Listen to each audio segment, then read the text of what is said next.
Question number दूसरा देखते हैं। दूसरा का पहला, एक समबाहु त्रिभुज की परिमिति 84 सेमी है। इस त्रिभुज के प्रत्येक भुजा की लंबाई कितनी है? कोई त्रिभुज है जो समबाहु त्रिभुज है, यानी कि उसका सारा भुजा, तीनों भुजा उसका बराबर है, समबाहु त्रिभुज है, और उसका परिमिति है, उस त्रिभुज की परिमिति है 84 सेमी। तो हम लोगों को उस त्रिभुज के प्रत्येक भुजा का लंबाई निकालना है।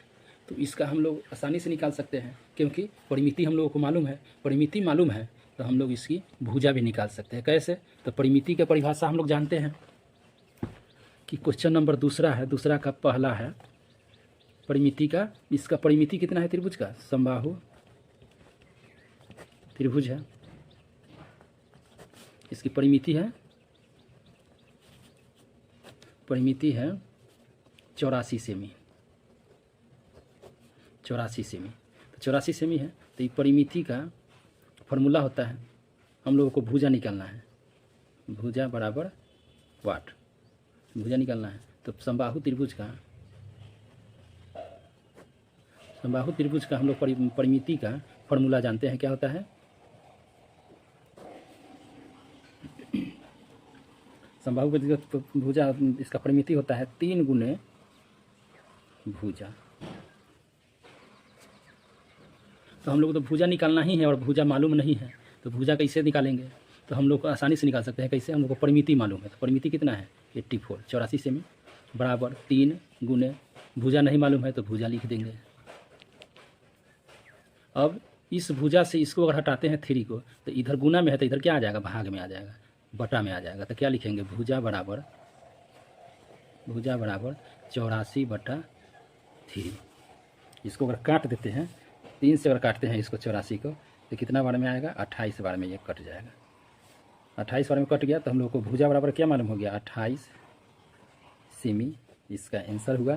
तो बुक में इसका पहला जो है ए, उसमें 28 सेमी दिया है, यही इसका आंसर हो गया। क्वेश्चन नंबर दूसरा क्या कहता है कि एक वर्ग है, उसका एक वर्ग का के विकर्ण की लंबाई है 4 सेमी।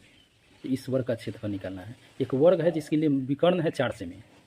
वर्ग का भुजा की लंबाई नहीं है, विकर्ण की लंबाई है। तो विकर्ण की लंबाई हम लोगों को अगर पता हो तो हम लोग क्षेत्रफल निकाल सकते हैं।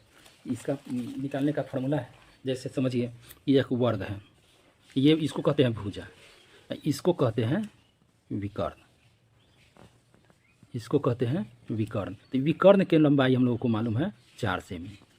तो हम लोग कैसे निकालेंगे इसका क्षेत्रफल? तो इसका फॉर्मूला होता है, लिखेंगे विकर्ण की लंबाई बराबर 4 सेमी। 4 सेमी विकर्ण की लंबाई है। तो हम लोग इसका क्षेत्रफल निकालेंगे वर्ग का। तो वर्ग का क्षेत्रफल बराबर होता है 1/2 गुने विकर्ण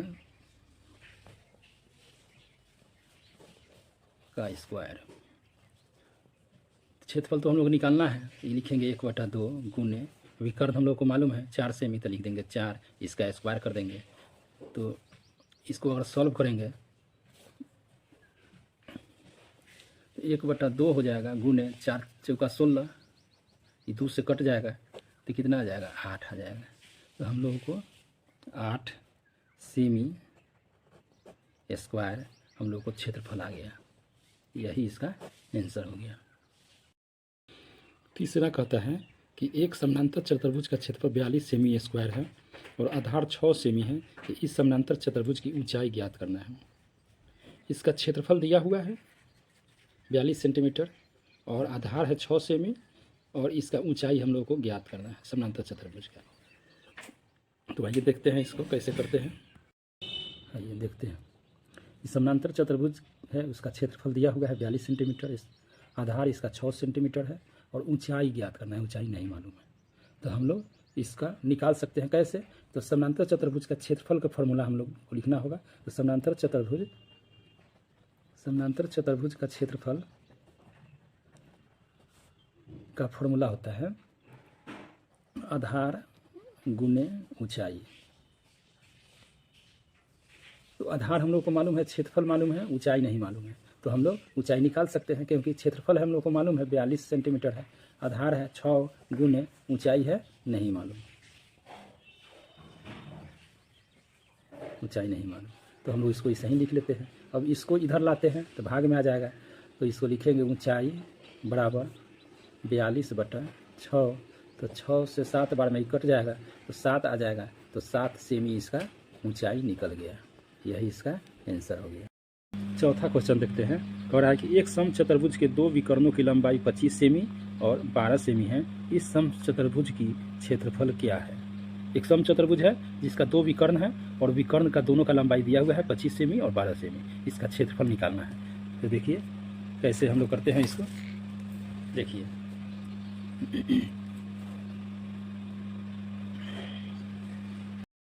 देखिए यही है समचतुर्भुज।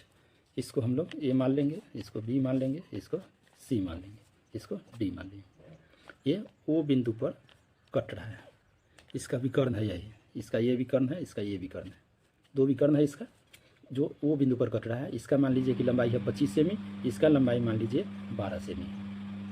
तो हम लोगों को विकर्ण की लंबाई दिया हुआ है 25 सेमी 12 सेमी, इसका हम लोगों को क्षेत्रफल निकालना है। तो समचतुर्भुज का क्षेत्रफल का फॉर्मूला होता है 1/2 गुने विकर्णों का गुणनफल। तो हम लोग इसका 1/2 लिख दिए बराबर में गुने, विकर्ण हम जान रहे हैं 2 है, एक है क्या 25, गुणनफल कर रहा है तो इसलिए गुना और 12, दूसरा एक 25 विकर्ण है 25 और एक विकर्ण है 12, तो गुना कर दीजिए इसका, ये कट जाएगा किससे 6 से कट जाएगा 12, नीचे कुछ नहीं बचा, ऊपर में बचा 25 और 12 6, तो अब तो कटेगा नहीं, तो क्या करना होगा गुना करना होगा। तो गुना करेंगे तो 25 6 कितना होता है 150 150 सेमी स्क्वायर, क्षेत्रफल इसका इतना ही आ गया। अब हम लोग जानते हैं कि एक सेमी बराबर होता है 10 मिमी,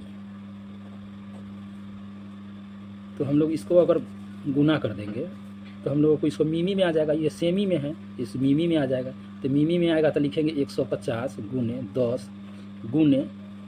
10 फिर लिखना होगा, क्यों 10 एक सेमी बराबर होता है 10 मिमी, लेकिन हम लोग दो बार 10 लिख रहे हैं, क्यों क्योंकि यहाँ स्क्वायर है, स्क्वायर में है, क्षेत्रफल स्क्वायर में हमेशा होता है, स्क्वायर है तो इसलिए हम लोग को 2 बार लिखना पड़ेगा। तो 2 बार लिख देंगे तो इसका बराबर कितना हो जाएगा 150 गुने 2, एक ये जीरो 2 जीरो आ जाएगा, तो कितना आ जाएगा 15,000 मिमी, इसका एक क्षेत्रफल आ गया, क्षेत्रफल आ गया। हाँ स्क्वायर लिखेंगे, इसके भी क्षेत्रफल है तो स्क्वायर में लिखना है, मिमी स्क्वायर इतना कितना 15,000, एक आया हम लोगों को 150, तो ये सेमी में आ गया, ये मिमी में आ गया, तो इसका आंसर हो जाएगा 2 आंसर हो जाएगा, क्योंकि एक ये है तो ऑप्शन में दिया हुआ है बी में 150 सेमी और सी में दिया है 15,000, तो सी भी इसका आंसर हो जाएगा। इस क्वेश्चन का दो ऑप्शन होगा आंसर बी और सी।